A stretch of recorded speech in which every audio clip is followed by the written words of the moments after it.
Union পরিষদের চেয়ারম্যানের জন্য সরকার থেকে বেতন বরাদ্দ আছে 10,000, সরকার দেয় হলো 4,500, আর বাকিটা ইউনিয়ন পরিষদ থেকে একজন চেয়ারম্যান চাইলে নিতে পারে। এর বাহিরে তো আমি আর কোনো টাকা ইনকামের রাস্তা পাইনি, এই আমি 4 বছরে পাই নাই। এবং আলহামদুলিল্লাহ আমি খুব বুকে হাত দিয়ে সবসময় বলি, আজকেও বলি, যে ইউনিয়ন পরিষদ থেকে হারাম উপায়ে আমার পকেটে একটা টাকা, তখন দেখলাম যে প্রচুর মানুষ জন্ম নিবন্ধন নিয়ে খুব ভুগতেছে, এবং আমার আগের যারা ছিলেন এরা 1200, 1500, 1800, 2000, 2500 টাকা পর্যন্ত নিয়ে মাসকে মাস, বছরকে বছর তাদেরকে ঘুরে রাখছে। তো যখন আমি এটা দেখলাম তখন ঘোষণা দিলাম যে জন্ম নিবন্ধন আমি ফ্রি করে দেব, এবং জন্ম নিবন্ধনের সরকারি যে ফিটা আছে এটা আমি আমার পক্ষ থেকে দিয়ে দেব। এবং আলহামদুলিল্লাহ তখন যথেষ্ট পরিমাণে আমি জন্ম নিবন্ধন প্রিন্ট করেছি। এখন পর্যন্ত সম্ভবত আমার ইউনিয়নের 70% বেশি জন্ম নিবন্ধন আমার কমপ্লিট। এবং জেনে খুশি হবেন যে আমাদের উপজেলায় আমরা কিছুদিন আগে জন্ম নিবন্ধনের 1 নম্বর হয়েছি।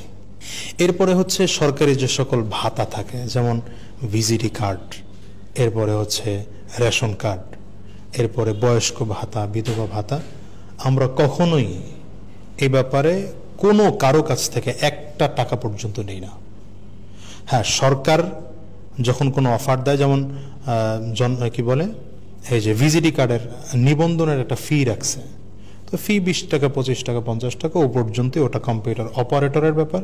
ওটা ইউনিয়ন পরিষদে বাৎসরিক বরাদ্দ মিনিমাম প্রায় 50 লক্ষ টাকার উপরে থাকে বাৎসরিক বরাদ্দ।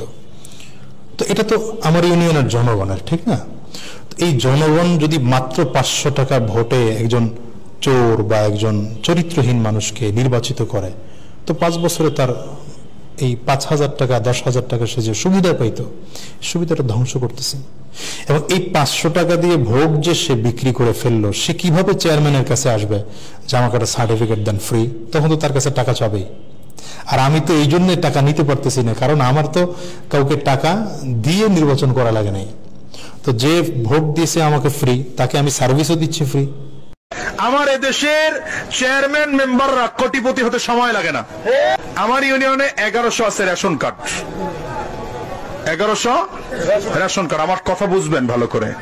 আমি প্রতি কার্ডের এগেনিস্টে যদি 500 টাকা করে নিই, বিগত দিনে নেওয়া হয়েছে, 500 টাকা করেও যদি নেওয়া হয়, 1100 × 500 কত হয় দেখেন আপনারা? হ্যাঁ, 5.5 লাখ টাকা, প্রায় 1000-এর উপরে আছে টিসিবি কার্ড।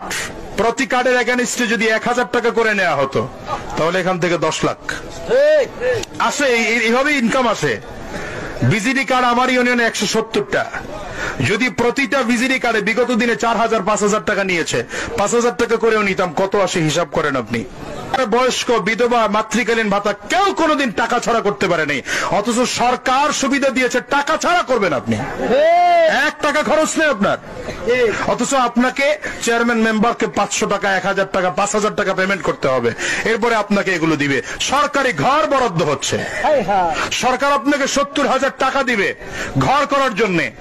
আপনি মেম্বার চেয়ারম্যান 30, 35, 40, 50,000 টাকা খেয়ে ফেললো, অথচ সরকার আপনাকে 1 টাকা খরচ করে নেই।